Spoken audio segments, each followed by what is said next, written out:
Hello friends, welcome to MedLife. Today we will be studying about deltoid muscle. So first let's see some surface landmarks of scapular region. Number 1. The upper half of the humerus is covered on its anterior, lateral and posterior aspects by the deltoid muscle. The muscle is triangular in shape and forms the rounded counter of the shoulder. The greater tubercle of the humerus forms the most lateral bony point of the shoulder. Number 2. Skin covering the shoulder region is supplied by lateral suprascapular nerve over the upper half of the deltoid, upper lateral cutaneous nerve of arm over the lower half of the deltoid, and dorsal rami of upper thoracic nerve over the back, that is over scapula. Now let's see about the origin of deltoid. So, origin of deltoid takes place from three regions, that is clavicle, acromion and spine of scapula.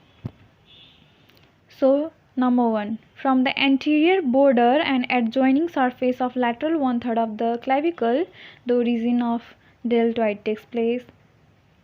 From the lateral border of acromion, where 4 septa of origin are attached. And third, lower lip of crest of spine of scapula. So these are the three places from where the origin of deltoid muscle takes place. Now let's see about its insertion. So the insertion of the deltoid takes place from the deltoid tuberosity of humerus, where 3 septa of insertion are attached. The nerve supply of deltoid is axillary nerve, that is its root value is C5 and C6. Actions. The multipennate acromial fibers are powerful abductors of the arm at the shoulder joint from beginning to 90 degree. Its anterior fibers are flexors and middle rotators of the arm, whereas its posterior fibers are extensors and lateral rotators of the arm. Now let's see about the structures under cover of deltoid. So the bones are upper end of humerus and coracoid process. Muscles. Insertions of 8 muscles takes place, that is pectoralis minor on coracoid process. We can remember this by mnemonics such as PIC, that is PIC. From P it is pectoralis, from I it is, we should remember is it as minor, and from C it is coracoid process. So from PIC we can remember it, that the pectoralis minor on coracoid process insertion take place. Now supraspinatus, infraspinatus and teres minor insertion takes place on the greater tubercle of the humerus. We can remember this by using a mnemonic such as sit on the ground. From S it is supraspinatus, from I it is infraspinatus, from T it is teres minor, and from G it is greater tubercle of the humerus. Then here, if the supraspinatus and infraspinatus are on the greater tubercle, it means the subscapularis, which is on the opposite side, must be on the lesser tubercle of the humerus. Now the pectoralis major, teres major, both major and latissimus dorsi should be on the intertubercle sulcus of the humerus. Now let's talk about origin of 5 muscles.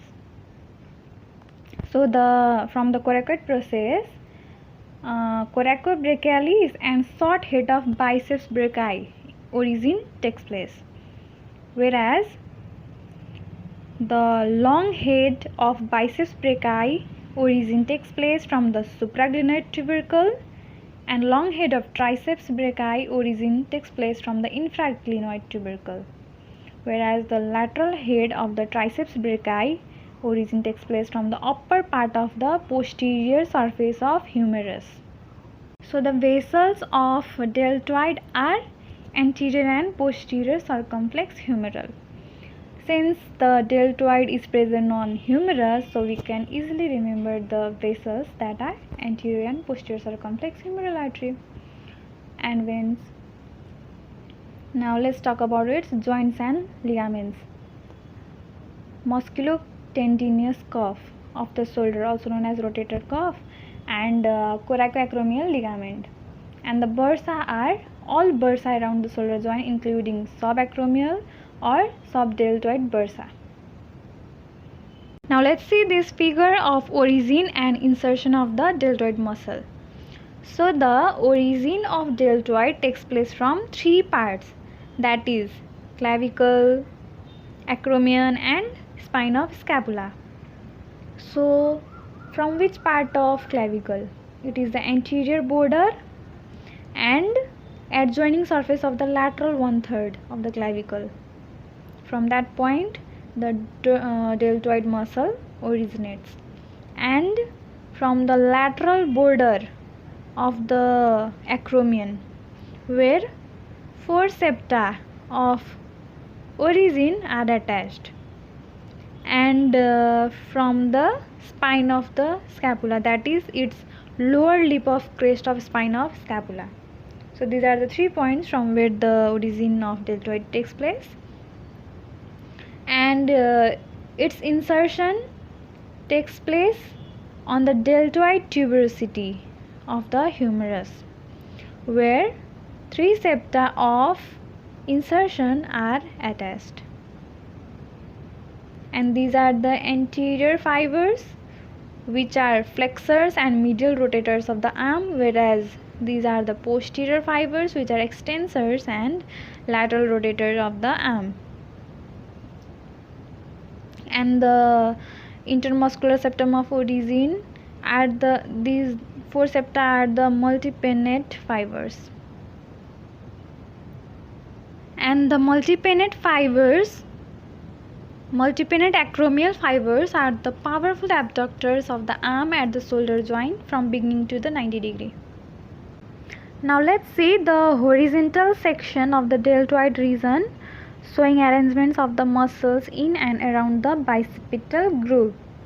So the upper half of the humerus is covered on its anterior, lateral and posterior aspects by the deltoid muscle.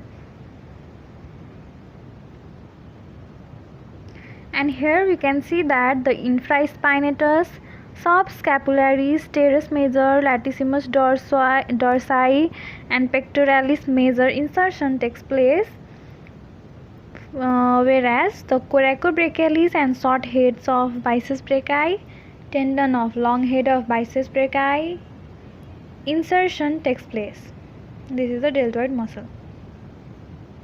Now let's see about the horizontal section of the deltoid region, showing the nerves and vessels around the surgical neck of the humerus.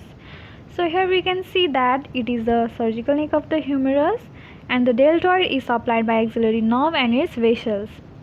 So here is the axillary nerve and its anterior and posterior divisions. From here a small division branch arises, which supplies the shoulder joint, and this one, small one, is the pseudoganglion on the nerve to teres minor, and this is the upper lateral cutaneous nerve of arm over the lower half of the deltoid, and these are the axillary vein and artery, from where the branch of anterior circumflex humeral artery and vein and posterior circumflex humeral artery and vein arises. And this is the deltoid muscle. Deltoid muscle, the upper half of the humerus is covered on its anterior, lateral and posterior aspects by the deltoid muscle. So here we finished about the deltoid. Please like, share and subscribe for more videos on anatomy. Thank you.